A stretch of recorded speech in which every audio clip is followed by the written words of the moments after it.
Banana and Bears Rugby Pod.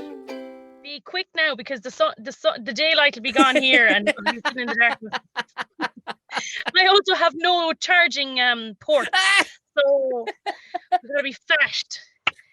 And go on. The other thing is, it's a very cloudy night, which is a bit shit because apparently we'll be able to see the Northern Lights tonight from Ireland. Donegal, I just saw pictures from Donegal last night. They looked unbelievable. And Sligo, I couldn't believe it either. It's class. Are the poles shifting? Is that what's happening? Are we going to end up being fucking cold and because they say the poles are shifting? Well, they could be. But you know where I was today? Has the podcast started, by the way? I think it has. But you know what? We're right into the Northern Lights here. I know we're supposed to be a rugby podcast, but Jesus Christ, I think this is worth talking about. Back to that. Rugby is, the Northern Lights have been around longer than Johnny Sexton. Anyway. Careful, you're in like deep South Dublin right now. So just be careful what you say there. Yeah, fuck. Oh, yeah. No, do you know where I was today, right? Because I was at a wedding over the weekend in County Meath, and I passed signs on the way for Newgrange.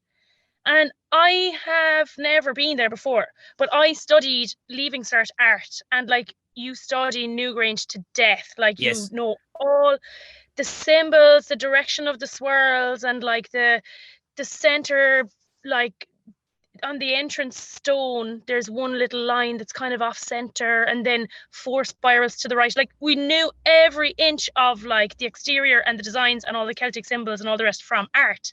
And I'd never been there. So today I was like, I'm going to go on my way home. It's so cool. Isn't it? It's one of the coolest. Now, here's my question to you. And this is a very popular thing right now. They reckon, obviously, we can all agree it predates the pyramids, but sure, who knows?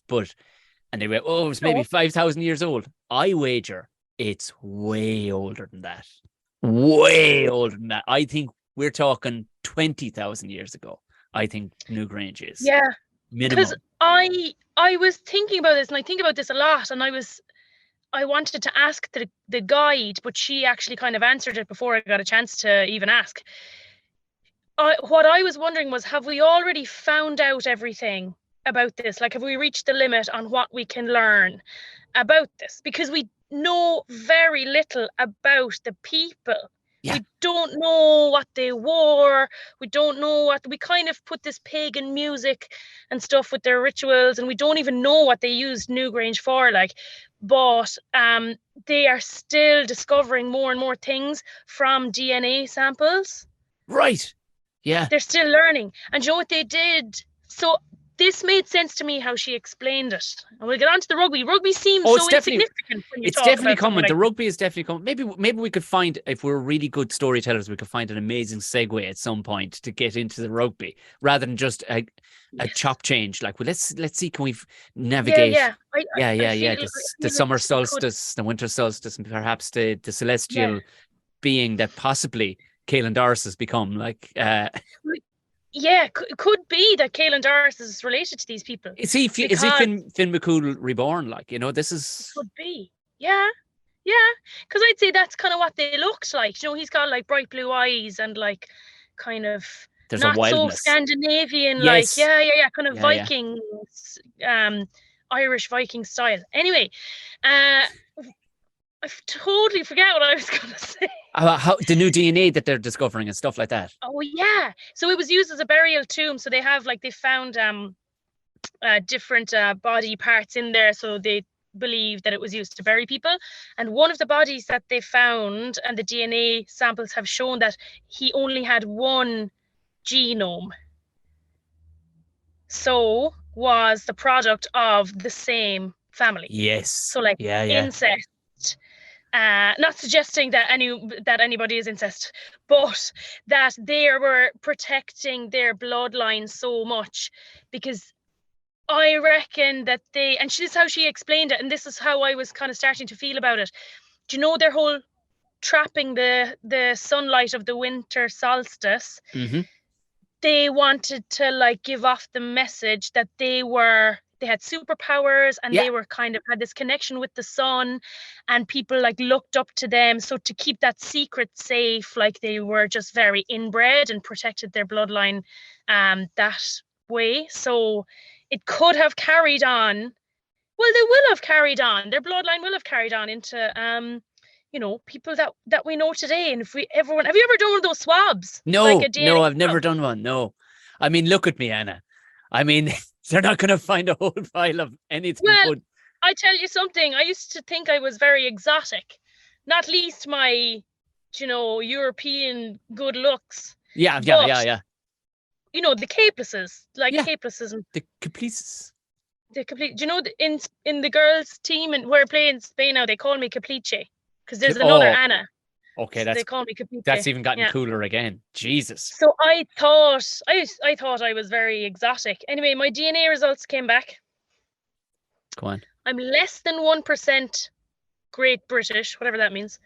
Less than 1% Scandinavian, and 98% Irish. We all I have couldn't believe it. I we was all like, have what? that image of you singing the national anthem. Come on, we all know. I know. The surprise that Anna Capeless is not greater than 98%. If I would have actually completely accepted 100% flat out Irish, It was like 100% Mallow.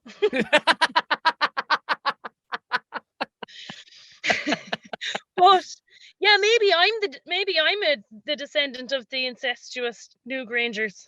possibly, yeah. I mean, I've a couple of oddities myself. I've got lopsided ears. Who knows? I mean, it could be. I mean, like, what's his name? Your man that wrote, not Tolkien isn't his name, but R.R. Martin. He claimed that he was never a fictional writer. He just took stuff from ancient history when he created the likes of the Targaryens, who wanted to keep their bloodline clean by banging each other. So maybe he, and that was the idea, was to keep the bloodline pure, was to not bring in any outside things. So maybe it was a thing that he took from Irish history. I believe that the reasoning behind also the summer and winter solstice was also, they built a calendar based around it and got it perfect, by the way, which we couldn't hardly do now. Exactly. For anybody who doesn't know, the light shines perfectly through and lights up the internal chamber on the summer and winter solstice. But it's only the winter solstice. was the not winter one, which is incredible too. Like when you land it, the reason I believe is they needed to measure when June and November were coming around, because during June and November, Earth actually still to this day passes through a belt of asteroid ash and dust, which once upon a time, about 11,800 years ago, they weren't dust. It was big fucking rocks used to pelt to the Earth, and they needed to know when to get indoors. Yep. Wouldn't they just run inside when it got cold? Well, not particularly. I mean, some Novembers can be nice enough, like, you know what I mean? But that's why when you go to Turkey, you can find these caves that can house up to 20,000-30,000 people at a time. Like, they're like, well, I guess they just like living underground. It wasn't. It was so that they could leg it down for the month of November and the month of January or the month of June, around 12,000 years ago. So I think Newgrange is it's way that technology to be able to line it up. That stuff is all, and be able to build it like that is unbelievable. Everyone should go and learn and appreciate. Like, they're older than the pyramids. Oh yeah, they're like the oldest man-made thing in the world.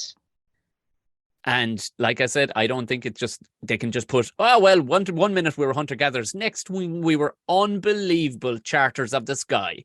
No, that technology was built over tens of thousands of years. I guarantee you, we're around age. And I can't even get my microphone to work.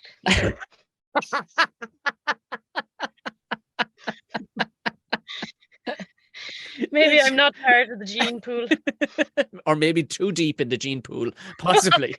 That could be it.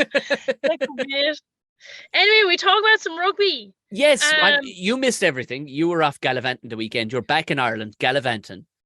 I'm back, yeah. Okay, so came back for the wedding. Now, I did see I had the match on in my handbag inside the church. You're some pup inside the church. I've done it myself, to be honest. Munster were actually playing in the Heineken Cup semi-final during the day of my wedding. Fuming I was. Couldn't pull out the phone then, but to be honest with you, it was on them.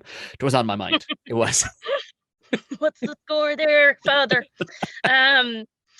I no, it was when the mass had ended and I was in the queue to get out. When everyone's like waiting to salute the bride. So I actually didn't.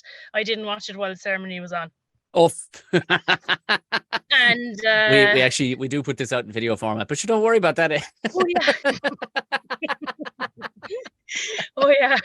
Anyway, but I listened to a bit on the radio then when I was driving to the venue, and Yes. the bit I was hearing on the radio, Joe, it's interesting to listen to the radio sometimes because the commentators describe a lot of things as well. And what kind of standing out of my mind is he mentioned that Farrell was raging with the players and glaring at the players at halftime for kind of having messed up a little bit. So that was interesting. How did you find it watching it from start to finish? How bit of a roller coaster, was it? I mean, there's something built into you, of course, because you're watching this kind of going, well, it's in Italy. And we can get and it's fantastic that they have come on in leaps and bounds, but all the time in your head, you're kind of, there was a petulant child in me watching it going, we should be totally beating these guys. But when you stand back, and I wiped the hard drive of the last 20 years of beating the bollocks off Italy and how amazing Ireland have been, you look at it on Cold Light today, Italy were unbelievable. And that's not waxing lyrical overusing the word unbelievable. They were literally unbelievable. I could not, if I told me a year ago that this was the standard I was going to see of Italy, I go, get the fuck out of town. What are you talking about? Well, no, you could not believe what you were seeing, the standard that they're after coming up to. If they got a couple of more weeks together and then got to start their Six Nations, they would have kicked the whole off England. They would have clipped France. I'm not joking with you. They were their accuracy of their passing, the confidence. And the big thing for me was how hard they were hitting. I mean, Ireland haven't been hit that hard so far. They haven't been hit that hard. They weren't hit that hard by New Zealand. I swear to God. They were, and not the bruises that some of the Irish players must have had, smashing them in the tackle, absolutely rattling them in the tackle, right up until the last minute, crucifying them, melting lads left, right, and centre in the tackle. It's interesting because I've always been a huge fan of Sergio Parise, so I always God, you have to feel for him now, don't you? Looking on, Oh, the poor fecker. He made worse decisions around his rugby career than I did. But anyway, I always took interest in Italy, because I thought he was such a great leader and they were such underdogs and so far behind, and they've played some brilliant matches throughout the year, but it's always down to their defensive effort because they can't keep the fucking ball. So it's not surprising me that they're absolutely killing fellas, because they'd be, the tackle count would be Ireland have made 30 tackles, Italy have made 300 tackles, because they were the whole time in defense, because they couldn't keep the ball. So I'm that's good for them that they're still continuing to improve defense for longer and bigger hits, because and now coupled with actually having the ball in hand a bit more, no wonder they're improving. Now to be fair, they could have had Ireland too. They could Brex, only for the score ended up, it was 34-20. Mine, there was a point there where it was 27-20 where they could have drawn when only Brex had it in the centre and he threw outside him. They were going full tilt. They were 5 meters out from the Irish line, and the bollocks puts a crossfield kick in. You're like, what? But it's only experience will teach you that. The bollock, and he got off the two players outside him. But he threw outside and put it through the hands and go again. But they would have gotten in, and they possibly would have levelled against Ireland. Jesus, yeah. Now Ireland, there was a bit of disruption. There's no two ways about it. You can't gloss over it. The reason why I would imagine Andy Farrell had a face on him was Ireland weren't putting away some of their chances. Lowe dropped the ball before the line. Bundy dropped the ball before the line. Now Bundy was completely at sea in some stages. When he took off, he was part of 3 of the tries. Brilliant. But he was rusty. But just to show that, now we'll round off the show with this. We're talking about why I need to mention this. We will be given kind of a rugby rugby for beginners. But I think number 13 is the biggest bollocks of a position to play on the pitch defensively. You have to be two people. You have to be tight to your 12, but also know that your winger is going to could leave you high and dry to stay out wide also. So you've got to cover wide and cover narrow, either on your right shoulder, your left shoulder. And he was an absolute out and out 12. It was 2 12s standing alongside each other. And Lowe didn't trust him. So a few times Lowe had to step in.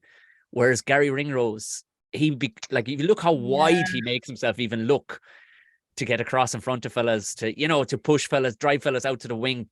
Bundy didn't have that. And also he gave a very naive intercept pass right on the halftime that gave them a massive boost going in at the halftime. And that's why Farrell was walking down the steps and he was nearly going, right, I'll get the tee on. And he stopped and looked up and went, Bundy gave this pass. Yeah, that's the bit they were talking about on the radio. He was raging. But like, actually, weddings are a great place to chat about rugby because, like, you don't know people, so the match is on. So you actually you get people from different counties and provinces and stuff. So you get to go down. It's a great place to chat about rugby. And everyone's interested in rugby these days. It's really easy to kind of strike up conversation with people about it. But like, people were saying, it's not great now, and kind of getting a bit frustrated. But like, what on earth would another like clean whistle game have given us? Nothing. Like nothing. It just, and like there was a bit as well that was described on the radio, like where Craig Casey did have advantage and he tried something and he tried to give the big pass or something like that, and 2 players came running in like, what are you doing, like roaring at him, and this is being described like through the radio and you could picture it, like, and I was like, well, look, he won't do it again. Or he'll think about it, he's just learned something big, and they're kind of frustrated with each other. So through that, like, you can't, there's no shine without friction. So great phrase. Yeah. There's no shine. But to go through it, the likes of Craig Casey, he has to learn that this isn't Munster he's playing for. You have to be uber smart. You can't just go off in your little box kick, like, all 5'2" of you, or your own little, quick one, and off you go. Yeah, fine. Yeah. If you know what you're doing, it's great. But at the same time, the way rugby's gotten so tight, there's you wouldn't get a fag paper between some of the defenses nowadays. Yeah, like you say that, and I agree with you a lot. But also, the naivety of a young player can teach a lot to the rest of the squad as well. You might be kind of stuck in your ways, and a young player will come in, like you see it in Capuzzo and what he's done for Italy and how brave he is. But because we've touched on this before, that, like, so someone like Craig Casey, it didn't work out, and he was lucky because they had advantage, and that's obviously why he tried it. Because they're playing Italy and he felt like he could and had advantage, so that's why he tried it. I'd hate for him to develop fear, and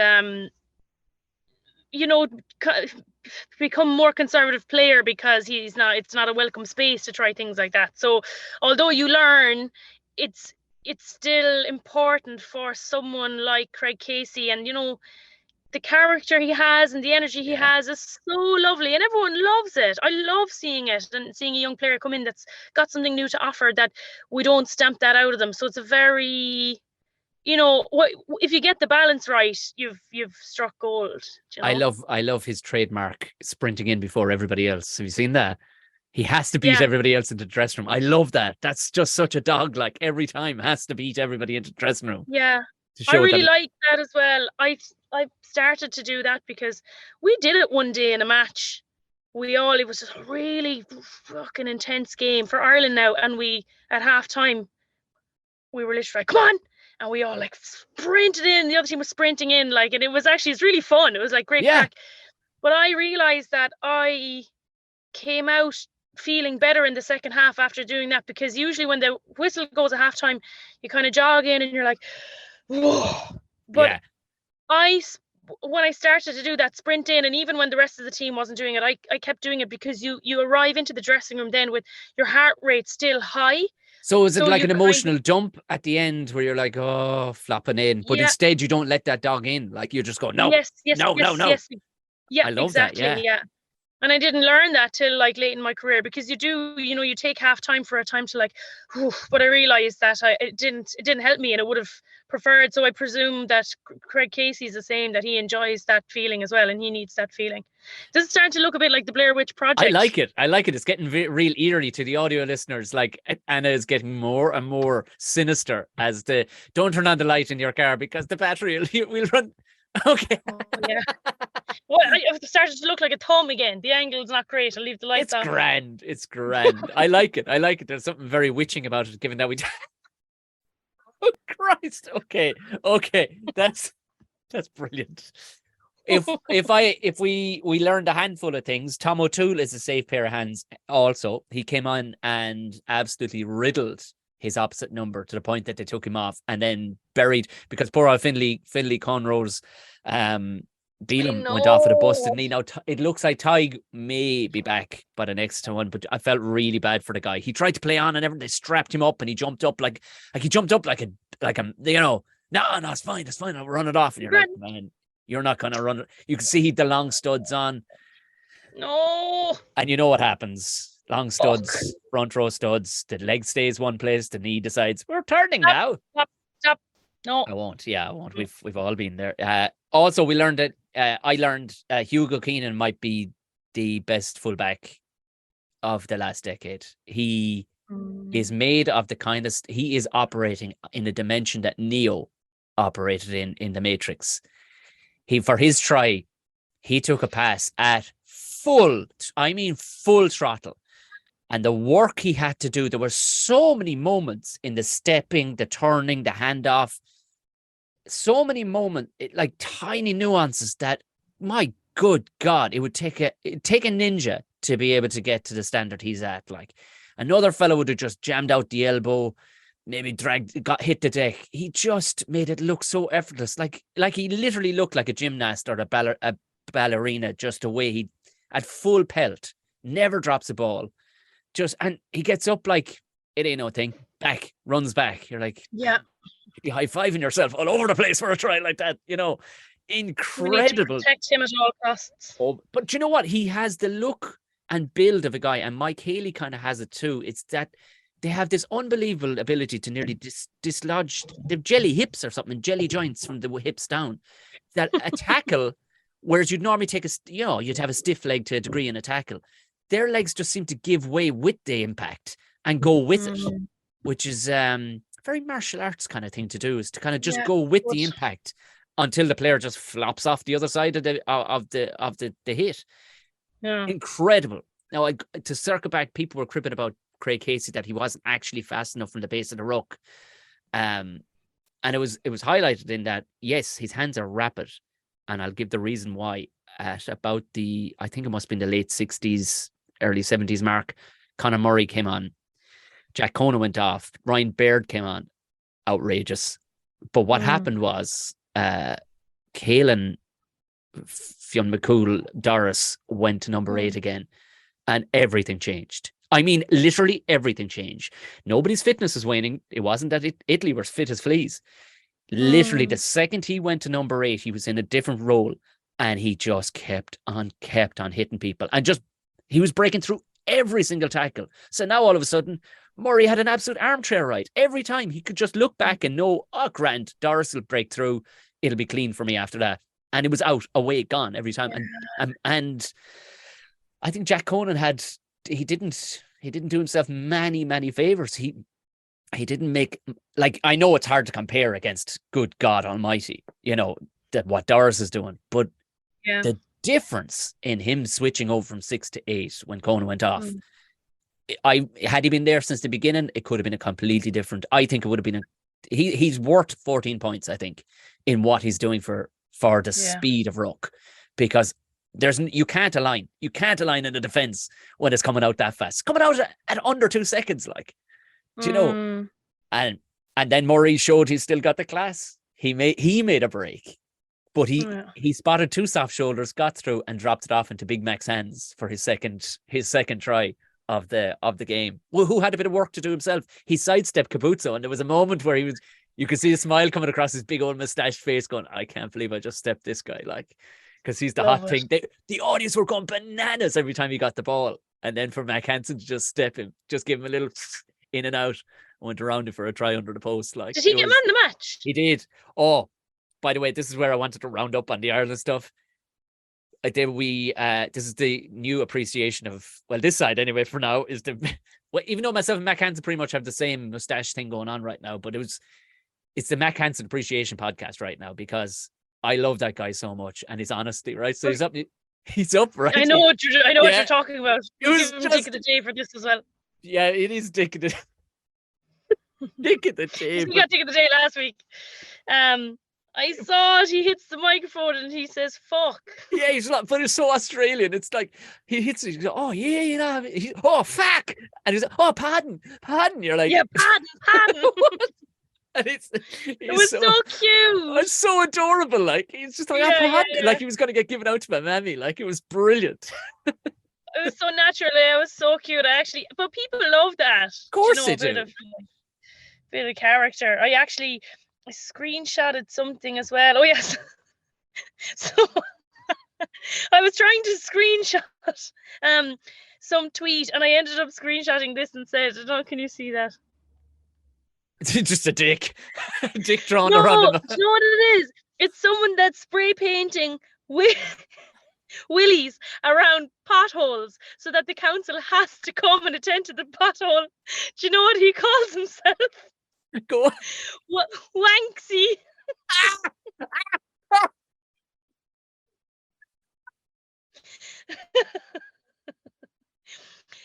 In 2015, a Manchester man started graffitiing giant penises onto potholes so that the council would clear them up faster. He was nicknamed Wanksy. That might be one of the greatest things I've ever heard of all time. That is, and I was amazing. I was trying to take a screenshot of like Finlay Bealham has been ruled out for the Raiders, and then Wanksy appears underneath, which is much better content. But oh yes, I will get on to we'll get on to Wales in a minute. I actually anyway, yeah. But let's round up with Ireland. Happy with the win. We'll take it.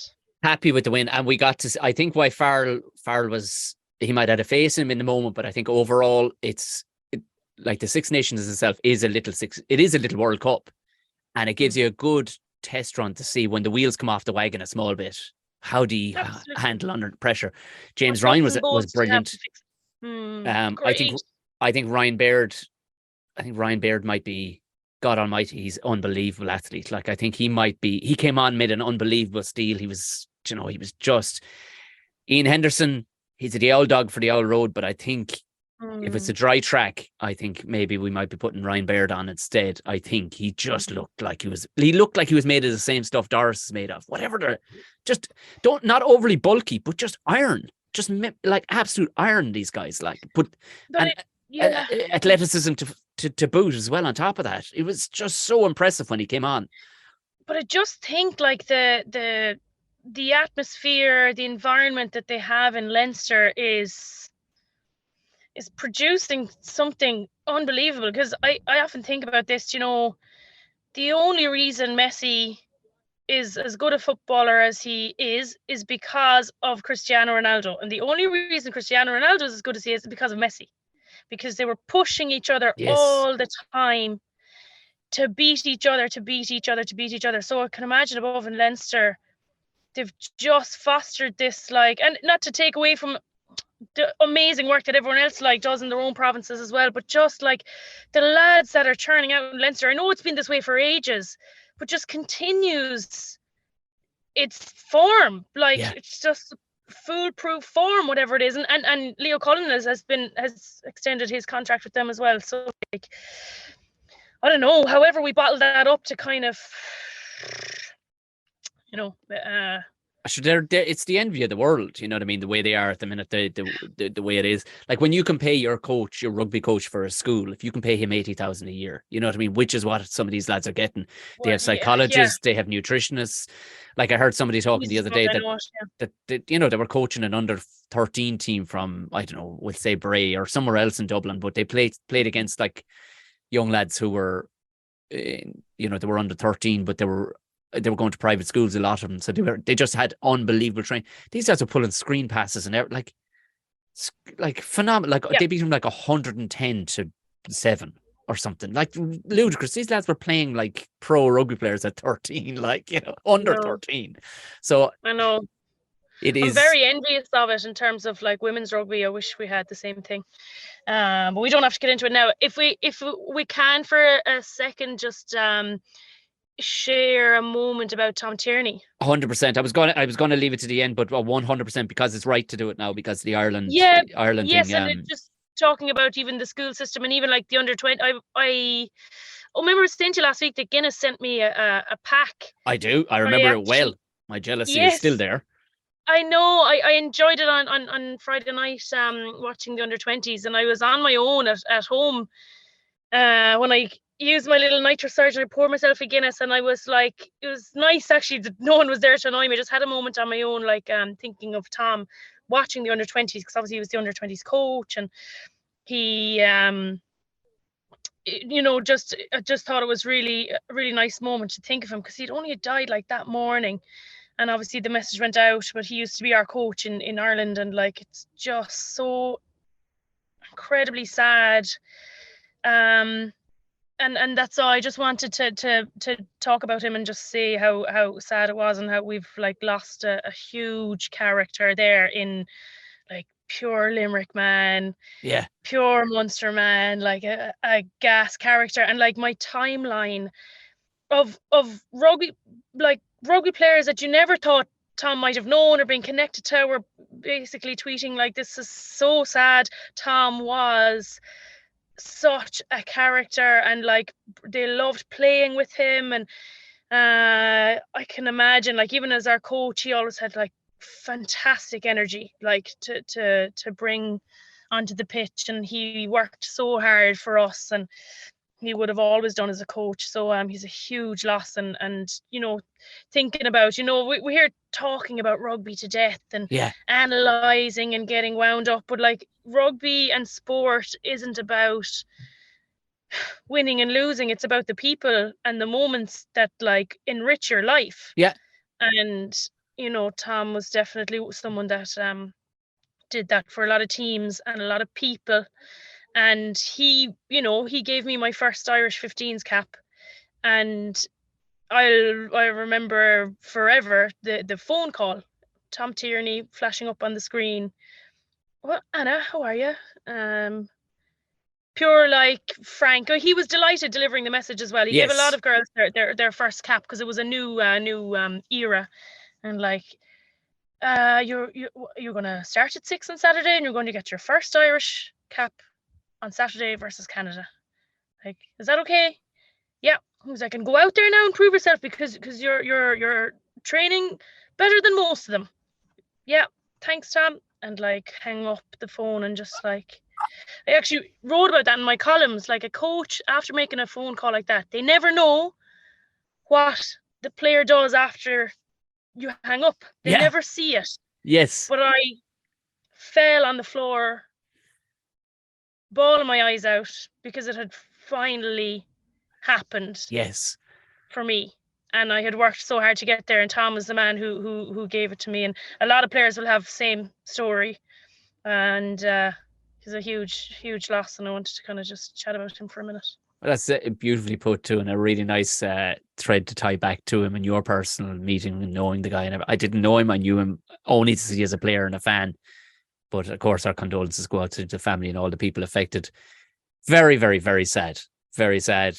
Everything we knew was that he was a rugby man, but a great guy. Sounded like, as you said, a lot of people had seen people, from the Leicester and stuff like that, because obviously he played with Leicester as well, but everybody had the same thing to say. Just such a character and great person to be around. Like, that gave you a life-changing moment in one small phone call, like, And to a lot of girls, a lot of those under 20s kids as well. And he was training loads in Munster, and he wasn't actually a Munster women's coach, but he used to come down to all the sessions. His skill sessions were brilliant. Right. Like, small detail and like changing small little things and the energy he put into like, and I loved that part of rugby. We used to, before the World Cup, he used to come around and do a session in all the provinces. Yeah. And when like I was working as a teacher at the time, so I had like the summer off. So when the evenings got longer, like we'd have the session in Bowes in Limerick on a Wednesday, and then we'd drive to Galway on a Thursday and do the session there. And then we'd go to Dublin on a Tuesday where we're driving around just seeing all the Just girls. following with, him like, around, Tom. right? Yeah, so we Amazing. do his session in all the different provinces, and like you get to hang out with the girls. And then on a Thursday, like we used to go swimming in Salt Hill after the session, and like actually Tom couldn't make it one day, so Bundy Aki took the session. Well, Bundy Aki used to coach the girls in Connacht and Galwegians as well.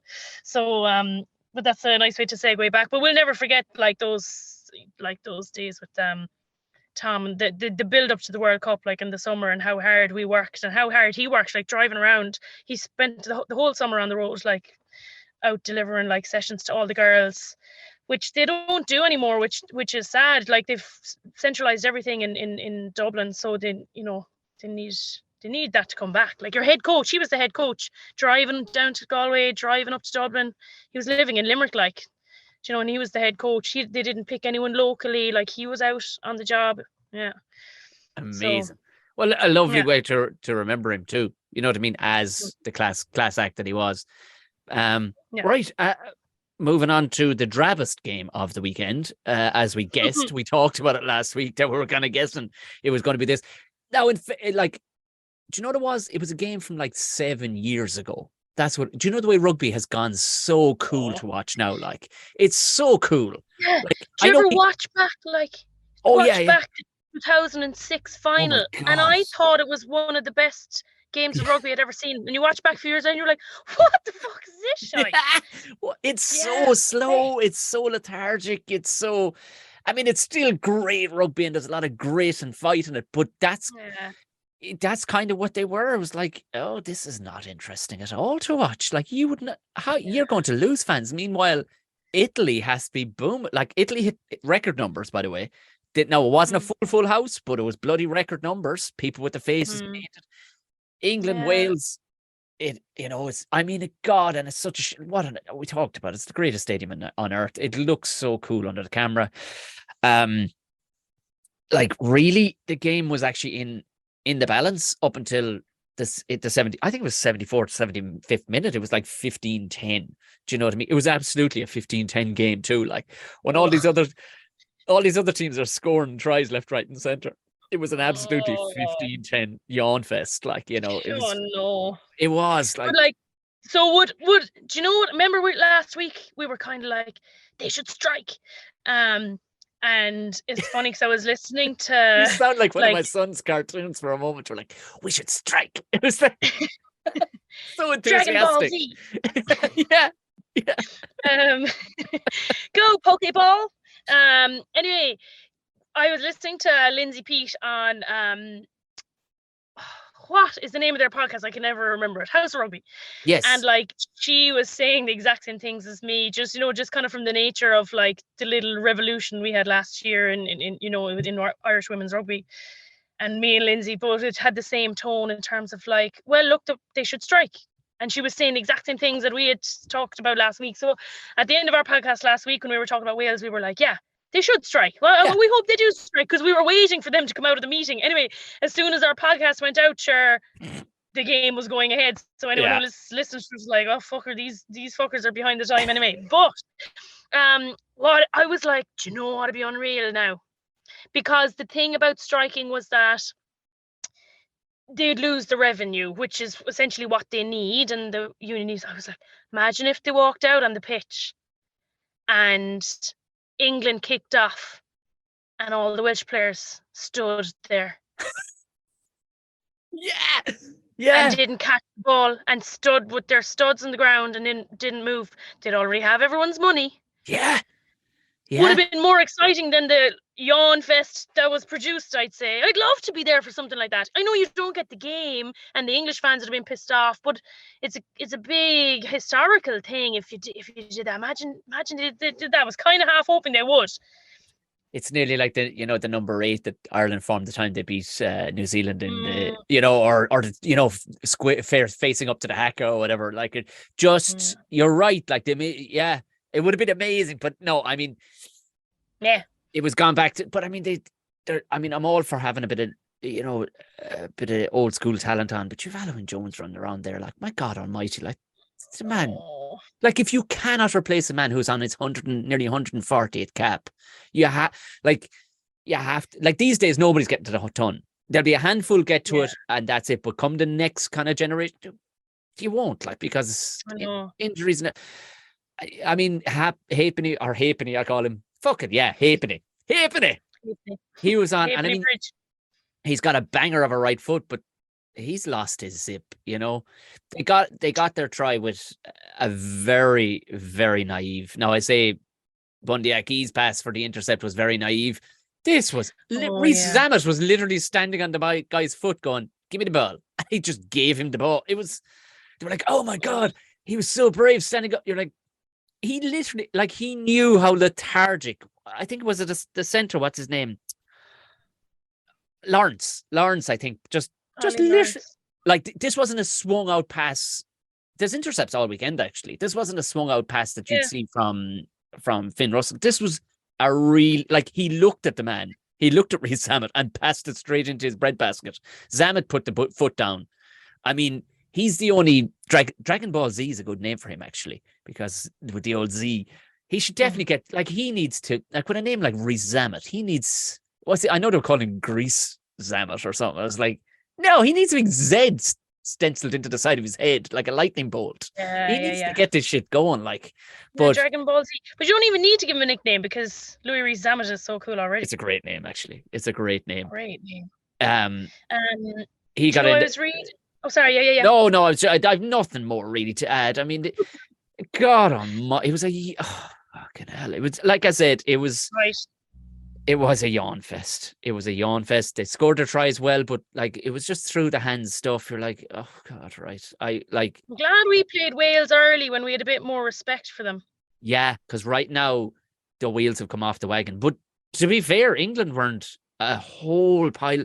Like, you should be getting better as the Six Nations goes on, because you're spending longer together. Like, France are getting better. Everybody's getting better. Like, it's like, I don't think maybe it's a game plan scenario with England or whatever, because they've unbelievable players, but there's like, yeah. Well,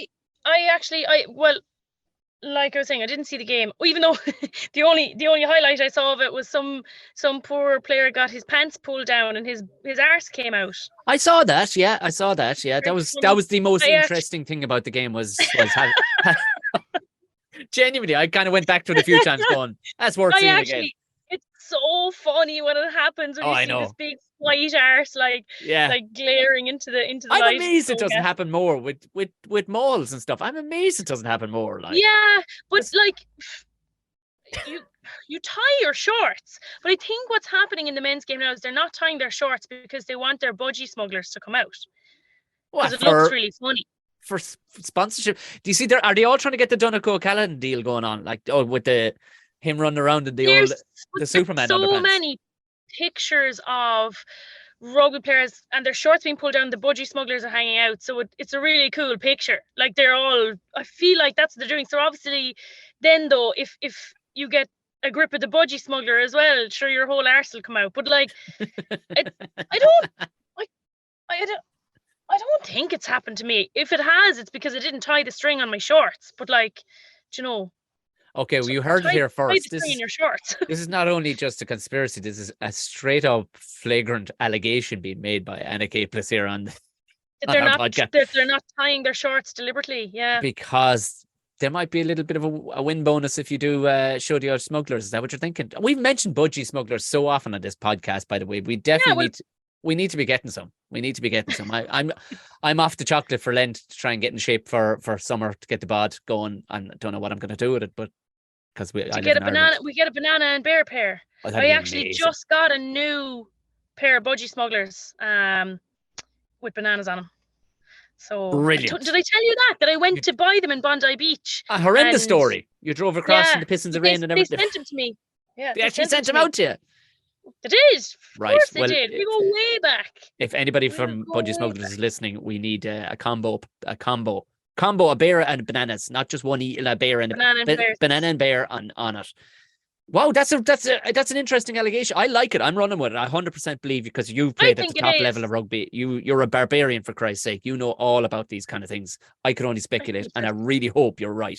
I really hope you're right. Well, they must be comfortable for the lads to play in, because the lads play in their Budgie Smugglers all the time. But they're swimming togs. They're not underpants. No. But they must be comfortable to play in, because I suppose there's a bit more support in them. But I often think that, like, are they wearing it because it's comfortable, or because it'll be funny when they get their shorts pulled down? I hope nobody lands into the middle of this podcast without knowing the full context of things. Hope they do. I really hope they do. And then they write some absolutely scathing review of our podcast going, these two assholes. Just. Well, come here. Listen to this. This is desperate. We don't have to dwell too much on this either, because we move on and talk about the last game before the Northern Lights come out. But someone said, a dozen Welsh rugby players currently earning up to 250,000 a year have been told the most they can be offered next season is £30,000. 12 Cardiff players called into individual meetings of bosses last Thursday. Yeah, off to the Premiership with all them boys. Best of luck. If you have a mortgage and all of a sudden you go from 250 down to 30, sure, that's basic unemployment. You know what I mean? Like, that's an industrial wage. What are you talking about? Like, that's so things are bad. But like I say, and I actually was just thinking this about Leinster a while ago. Do you know, if you're winning and you're doing lots of good things and you're producing winning results, like, I hope the players are happy, because you don't get to kind of stand up for anything when you're winning. So when you're losing is when you can, like, look for the support and look for the, like, you know, so now they've got nothing to lose in terms of, like, fuck this, we need to get things right now. I just don't know who's going to fight for it, because, like you say, it's all the old fellas that are probably weary as fuck from dealing with the Welsh Rugby Union for years. There's no, like, Louis Rees-Zammit, like, one of the only young ones coming through that has a real big profile, like, will have an awful lot to lose if he's kind of standing there on his own. So I think, they're in dire straits in Wales rugby. So be interesting to keep an eye on it, because it's not fair. Like, Cardiff, one of the best, if not the best rugby cities in the world, and like the history of rugby in Wales and how brilliant Welsh fans are. It's not fair. So I fucking hope they get it sorted. It's an utter scandal. I mean, when you think, let's just, I mean, we're both Munster people. You played for Munster, but let's take the Leinster thing. There are so many competing sports in the city. Like, it is, primarily Dublin, but there are so many competing sports. You've Gaelic football, you've soccer, you've hurling at this stage, and so many other sports competing against that people would nail their colours to the mast of, along with rugby. There's nothing else that they give a shit about in Wales. They don't care about it. It's a religion. Rugby is a religion. It's played in from parts, for the want of a better phrase, rural parts, common parts to posh parts. It's played everywhere. It does, like, it transcends all classes in Wales. It always has, from the mining towns to the wealthy parts. It's such a scandal that it's been handled so badly. You go into like a clubhouse in Wales. Like, actually, when I played for Barbarians and we played against Wales, there's a club. Goodness, the name now slips my mind, but, like, it's this. You're forgiven. If it's Wales, you're forgiven. It's got 13 syllables. It's all right. It's fine. It has a difficult Welsh name, but, like, something along those lines. But the Barbarians always go and train there. So we trained there with the Barbarians men that day. It was like big mucky pitch. Everything got destroyed, but, like, the history there, and you go into the clubhouse and all the pictures on the walls and all the crazy club fans, but, like, a mining town, and just the connection with the people to the rugby. And, like, do you know Guinness? I love Guinness, by the way. Like, they do. I'm with you. For many reasons, but, like, I actually started crying at this part of the museum in Dublin, the Guinness factory. Their marketing campaigns, like, they go out and they find, like, true stories, and they do a lot. They cover a lot of like kind of adverse subjects like women's rugby. Like, do you remember that ad they did about that Japanese rugby team? Yes, And like they get a lot of like women involved, and women, like, I actually started crying at that part of the thing. But you remember the one Guinness story they did about that Welsh granny that Yes, left I all her love money it. to her sons? Yeah. Unbelievable. That is Welsh rugby. Imagine that lady seeing the shit that's going on now and seeing how shit Wales are. Like, it's not like this has been, Wales have been at the bottom of the pile for so long that it's so bad. So they can claw it back somehow. But I remember, Anna, well, I remember a Welsh barman in Cork one time. Wales had gotten more or less the wooden spoon the year before. We were watching the final when it was Gavin Henson's heyday, when he was like, give me the fucking ball, I'll put it over, and to win the Grand Slam. The same guy had put £1,000 and had gotten some ludicrous odds, like literally the day after they got the wooden spoon of the year, ludicrous odds, like 100-1 to win the Grand Slam or something astronomical. He literally took off his apron after the game and went, all right, boys, I'm going home. And that was it. That was the last we ever saw of him. It was one of those incredible, and he stayed icy cold through the whole thing. And we're going bananas, like. But the guy just literally took off his apron and, all right, boys, have a good one. And out the door with him, gone. We're like, did he just win £100,000 or something? Oh my Jesus Christ, I think he did. But I remember, this will give you a snapshot insight into the level of insanity. Now, it does take an insane person, right? Just, I want to clarify that this person was not medically well. But it was in the newspaper. This man got so excited that he had said before the match, I don't know, it was the Gavin Henson kick. I'm going to say it was England. I don't know, was it to England to win the Grand Slam? The Gavin Henson kick, he said he would rip off his own testicles. A strange statement to come out with. In excitement, I might go home and rip off my own testicles if we win this. I mean, shave your head, man. But they won, and the man followed through with it. He did. He basically, he castrated himself in the most. But do you know what it showed, Anna? As Anna sits in the darkness here going, go on, tell me more. It shows at least a dedication. What I'm saying is, right now, at the very least, that man basically made himself soprano. What would he be thinking today if he saw the scandalous carry on that's going on at the top table in Wales? I'm not sure that would apply to all Welsh fans. No. I'm just saying, if I'm only joking. If we take that lovely old lady leaving her will to the boys at one echelon, and the other side of the room being this guy basically mutilating himself. Balls. Yeah. Christ almighty. Yeah. On that note, moving on to a very fun game in one that was very interesting to Irish people, of course. It was the France-Scotland game, which we said it was going to be a dinger of home last week. And Jesus Christ. We weren't, what? I wrote it, we were 11 minutes in. When, that's it. 11 minutes in, 2 red cards. France had gone up 14-0. Nuts. And I mean, like I said, Gilchrist won. You're like, yeah.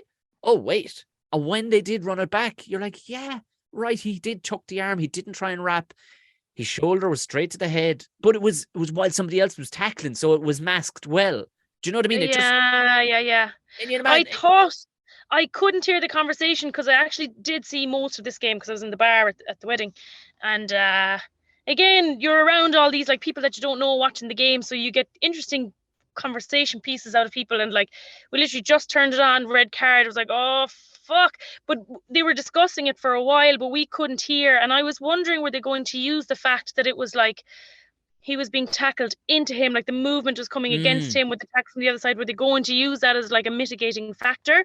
So when they went with red, I was like, oh fuck. Because I wanted, now all of the others at the wedding were like, we don't want Scotland coming to Dublin now. We don't, hang on, where are we playing? In Scotland, in Murrayfield. next Yeah, game. yeah. We don't want to go and play Scotland after them winning now. And I was like, that's exactly what we want. We want a fucking Grand Slam showdown. 100%. That's what we need. And the lads were like, no. It would be grand for us now if France beat Scotland today. And I was like, no. I was like, Scotland all the way. Like, let's go. Like, this is what we need. Yeah. Don't care if we lose. This is what we want. Like, we want to turn up at the World Cup and having learned our lessons. So like when that red card happened, I was like, oh fuck it. And then we went down and had a bit of food and turned on the game again. And I was like, what's that little red dot over the Scotland thing? Yeah. You're after making an error there. I 100% agree with you though. Like, you see, and this is coming from, I suppose, this is the Sparta thing. Like, you don't, like, the likes of Andy Farrell, these guys, they want the ultimate test coming at you, because you do not want anybody going, well, you know, we lost, and you want the best of the best coming at you, so that when you beat him, you go, we're going to beat you. But yeah, and then the second one, like, it was straight out. When they slowed it down, it was I kept on looking at him going, they look like England. It was just the white kept on throwing me, like, because France were playing in white. Mohammed, Christ, what was his name? Well, Mohammed, oh Jesus, Hawas. He just came straight over the ruck, head on. Like, I've noticed of late they're allowing a bit more playing on the scrum halves, and I don't really like it. It's like, and there's a dirty old one too, where the boys just step back with the ball in their hands, and you're allowed to swipe their hands now. And like, but I've noticed that as well, and I've been meaning to read the law around this. But if you're in the ruck, surely you can't touch anyone. Like, you're already in. I think it's different referees. You see it at the URC level and stuff like that. You cannot go near the scrum half. Like, you can't. Yeah. Like, Craig Casey got a time of it at the weekend, like, because he'd go rooting for the ball. The refs seemed to be absolutely okay with, like, he was like, oh, play. He didn't want to be blown up for penalties every 2 seconds, but the Italians absolutely rode that. Like, they found themselves accidentally lying on the ball a few times, slowing the ball down on him.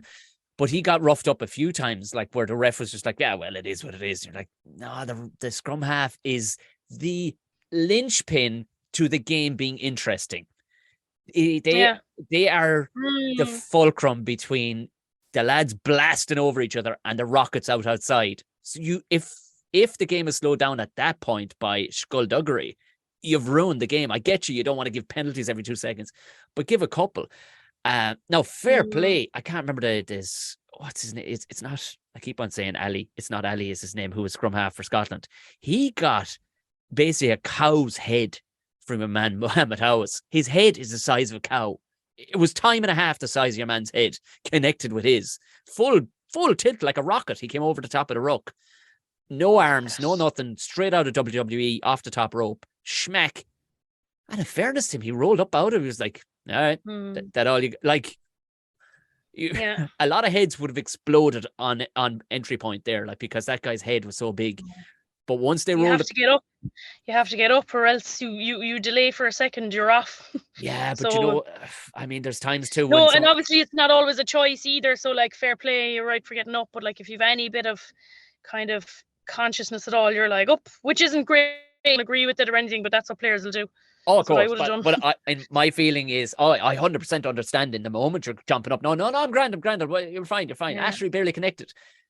I think a connection with the head like that, it has to be taken out of everybody's hands. And a non-rugby person and a doctor just going, I don't care. Was he taken off? No. What? Okay, Jesus, but because I agree with you there. But I don't think my mind might be playing tricks on me here, but I knew I had it in my head that he should be gone off for a look.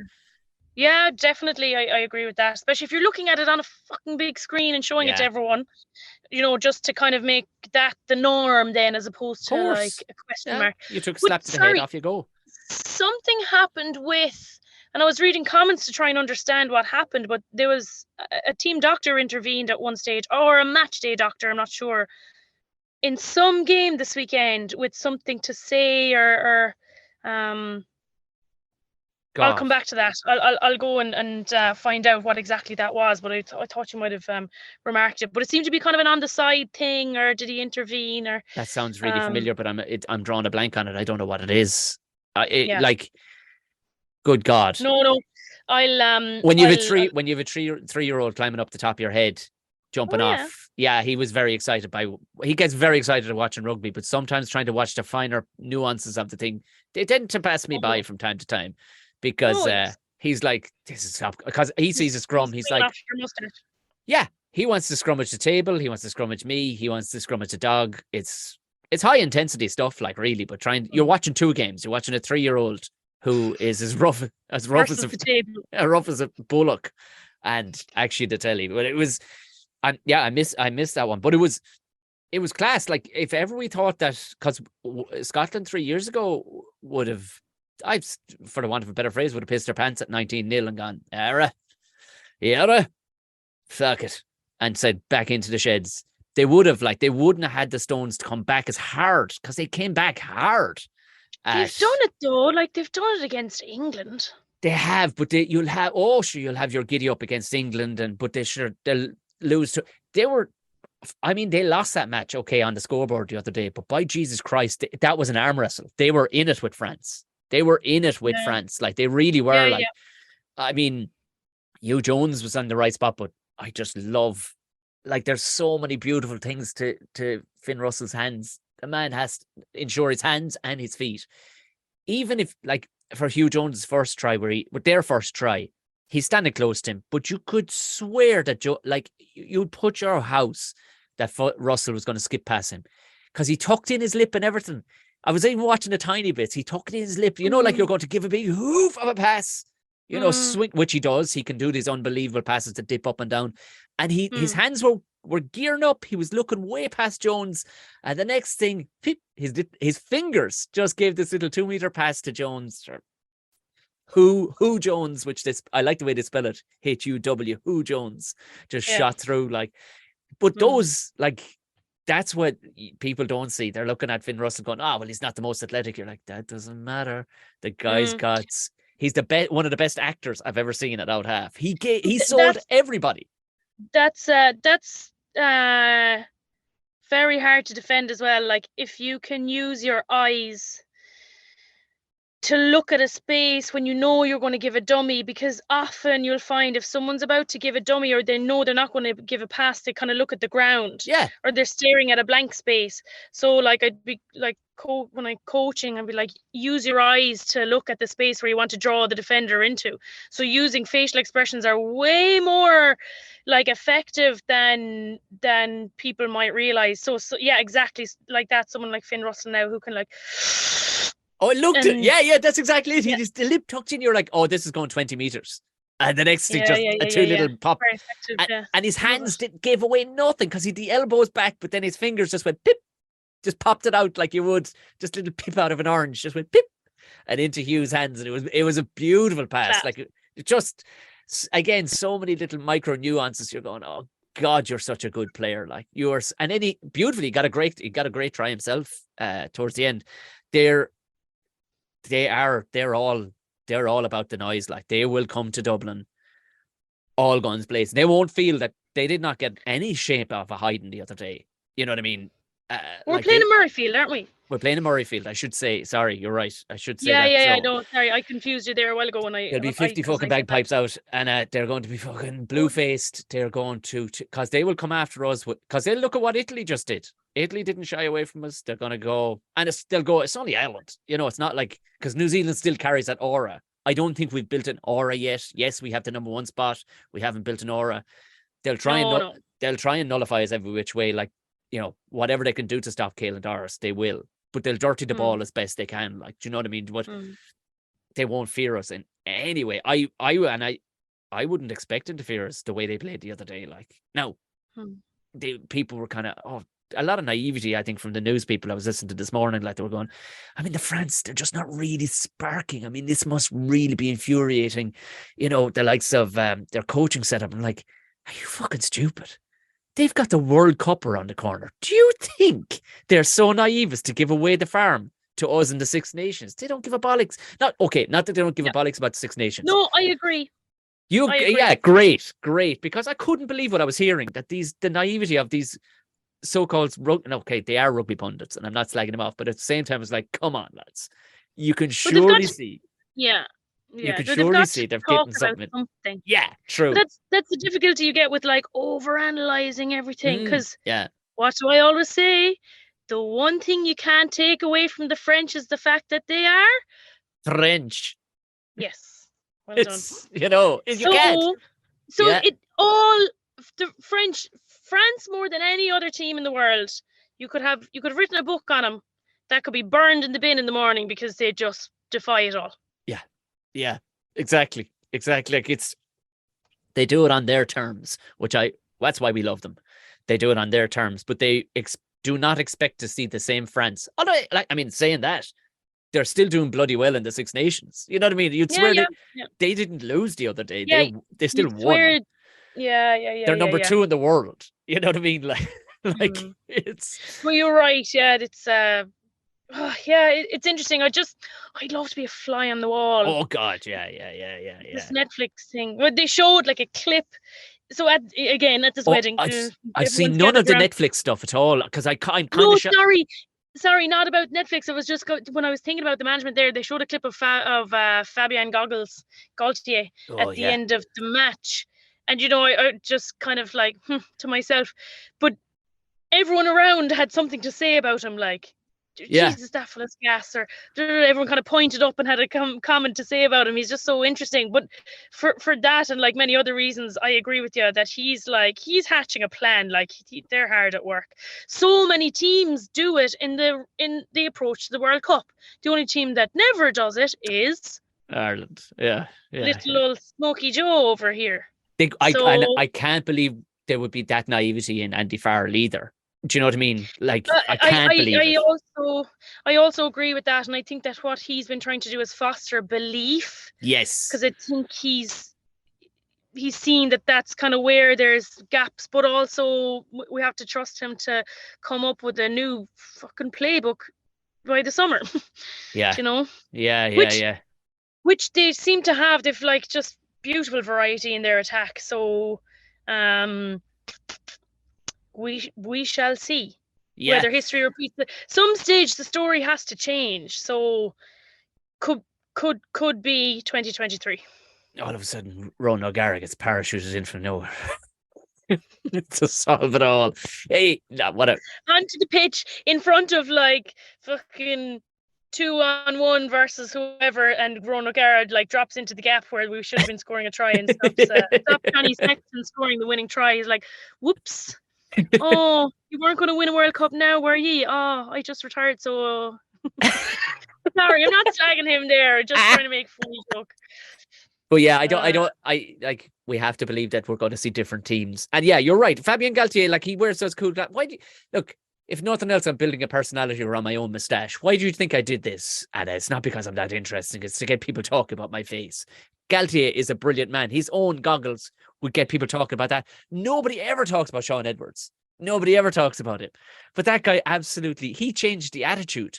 They were all like fag smoking up until he showed up to a degree where, you know what I mean? Now. Yeah, there was this thing where, didn't they bring them over to, was it last year or was it this year where they stayed in a 2-star hotel? Class. When they went away. Class. Proper order. He was just like, right, no more fluffing around in your robes and slippers, like get down into the kitchen, into the travel lodge, into the travel lodge with you fuckers. Because this is travel lodge would be grand. Do you know, prior to him arriving, by all accounts, it was a lot of fellas coming out of the top 14 weren't overly, only for the playing bonuses, weren't that caring to go to the national team because like it's not a great environment. So I think I'm saying, I wanted to bring up, and I'm delighted you agree with me that I'm not a complete lunatic, because sometimes you have to question yourself and listen to these experts going, God, France have rightly come off the boil altogether. And you're like, well, they haven't really. They're still winning. They still have a class setup, and they're still pulling off class moves. And okay. And they're still French. Yeah. But how can you not see just a couple of yards down the road that these boys are taking the World Cup home, that they're not going to bring something amazing for us all to see. Like, but anyway, maybe certainly interesting. Maybe they were leaving that gate open for you and me to talk about because they knew we were going to be recording this evening. Maybe I don't know. Maybe. I think Fabien Gaultier downloads this podcast. He does, yeah. He actually, yeah. There's there is one person listening in France. I can only assume it's him. It's do we have one French listener? No, I don't know. I haven't looked. I haven't looked at any of the statistics since episode 2. So we're getting nice. This fella's very close to my car. Fucking hell! Christ, this would be just all we need now. Surely they have sensors. It's a lovely convertible sensors. I mean, no, expect nothing around where you are right now. It definitely has sensors, but you have to. No, there's a bit of space. Oh no, they've spotted me. He's laughing. He's got. Hello. Anyway, and the light is fucking shining on my face. Great, you pulled in at the dogging spot. Fantastic. Great. Right. I need to go home for my dinner. Will you come on? So we won't come up with predictions because what we'll do is we have next week's episode and all the rest of it. Because it's a fellow week next week. But what I do want to point out, and I was talking with Anna before this, is that we've gotten some lovely messages, people loving it and whatnot because of our. I wanted to say, I think I'm not now to read between the lines. Our entry level rugby podcast. Maybe we're not as. Maybe we're not as cerebrally brilliant as a lot of the other ones that dissect the game. But that's not why you and I are here. That's not what we're doing here. Exactly. And affirmed was a very nice message on YouTube from someone who said, new to the game, but loving basically the friendship that you're bringing across in explaining your love of rugby, and it's very good for them who's a newbie to the sport, and this is what rugby wants. So I think really we're probably the greatest ambassadors for rugby in the world right now, because and that's just, I'm just putting it out there. I mean I'm probably having to put my hand on heart and say 100% I'm correct, but a very valid question, not a request, was put at the end. Would we consider putting together an episode or maybe a small series that we might clip if we've time to add it into this, in the explanation of what's going on in rugby? And sure, no better person. I can sit here and just ask Anna. I'll just ask Anna and Anna will tell us because she literally coaches the stuff. Yeah, we've already included bits which I think if you are new to rugby, you kind of you might. So we've already talked about technical bits, like when we were talking about when you carry the ball in 2 hands and what does it mean, and even there now, like using your eyes, and like I suppose if you talk about it here, if someone listens to it, like people will look out for that and see that on the pitch then as well. But I think I think that's a great idea, and I was saying that to you as well. Like one of my best friends, who she loves rugby and she'd always have it on, but she's not hugely excited by, like, you know, she's not like a nerd. Yes. But she told me that after listening to our podcast that she's become like very excited about the Six Nations as well. So it was lovely feedback. I love that. I love it. It's such a sense of achievement that what we're actually doing, people are going, yeah, great. I love what you're doing, because it's exactly what myself and Anna were trying to do at the very beginning, was bring our personalities across and our love and excitement of the sport, rather than getting overly analytical or critical of the thing. Because win, lose, or draw, it's still just a class game, and there's just personalities involved and all that. So I suppose, explain that, so at least people down the pub, if you're new to it and you want to go down the pub and watch it, or you want to go to a game and watch it, because we've all been at games where you're listening to somebody shouting things and you're like, you definitely just read that. I'll never, to the day I die, Anna, one of the most enjoyable moments of my life, I remember being at an Ireland match. God, can I remember which one it was? No, I cannot. But there was a chap, clearly he'd gotten the tickets because he worked for, a big financial firm or something, and had read a couple of nicknames throughout the week, probably in the Irish Times, or don't you know? Yeah. Oh, this gets even ickier. This gets real eggy now. This gets icky, as you can imagine, because he's standing there with his glasses. His glasses have a chain on them. They have chain. He's standing there with the barber jacket, and he's shouting on, and Ronan O'Gara, don't you know, is running with the ball.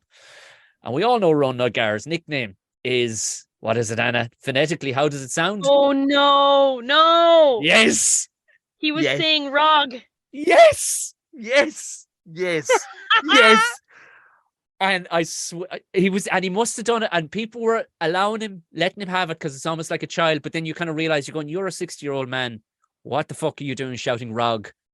It's Rod. And we're all thinking it. Right in the game, about 20 minutes, because of course Rog gets to touch the ball as many times nearly as a scrum half, and he gets it on this final time. And there's this guy with a big thick moustache in front of me, wearing no Ireland garb or anything. You know who's now a rugby fan, like, and he had completely had a big Munster old head in him, like. And this guy was just about two people away from me. Go on, Rog, kick it. And I swear to God, this guy turned around and he goes, "Are you for fucking real, are you? It's fucking Raj, you space cadet." And about 60 people around just fell. We didn't see what happened for the next minute as we're falling. He just had enough, because this guy was making himself so confidently known. He'd had a few whiskeys, no doubt, in the Shelburne or whatever. It was amazingly awkward. It was like, he's still saying it. He's still, nobody around him gets closely pulled him in, going, "It's fucking Raj." It's, you know. Well, we say that now. There are probably some fellas up in the stand being like, "Did you know that Finn Russell is the coach's son?" People are like, "Where the fuck did you hear that? Look at my floating head." Can I actually, on that note, can I tell a funny story? Yes. Of one of the first games of rugby I was ever at, Munster game above in Musgrave Park, and there was this cracked fella next to us. He was from Cork, like pure farmer Munster fan, you know, like love it, so into it, and he had a program like wound up in his hand, right, and he was hitting the little stone pillar, and there's bits of paper flying everywhere for the whole thing, and he was banging it, but it just so happened to be the season that David, still not sure how to pronounce this gentleman's surname, Puthy. Oh yes, yeah. P-U-S-E-Y. I still don't know. I think he's a Kiwi. Still don't know how exactly to pronounce that man's name. I heard Pussy is what I ever heard it being called. But that sounds worse than what people might read it as. But this fella obviously had. He was a fan. He obviously didn't know how to fucking pronounce it either, but he also had a lisp. Oh, yes! Like banging the pillar. Like, "Come on, Puthy!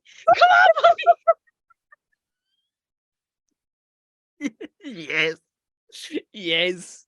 And like Puthy had like an unreal game, so was on the ball loads. So he was number 8, I think. So he was on the ball loads, and your man's like, "Come on, Puthy!"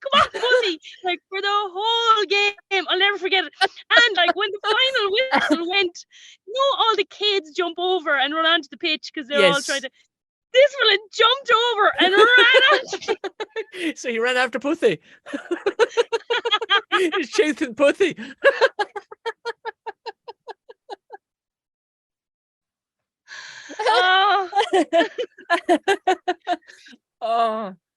Fucking hell. That's a fucking class story. Oh, that's a class story. So you see why we love rugby. It's all for the little nuances. This is why. It's only this is it. The actual skill and sport itself is only just a side effect, really, of to what goes on around it. It's the drama, the mental bastards, that's class. Puthy.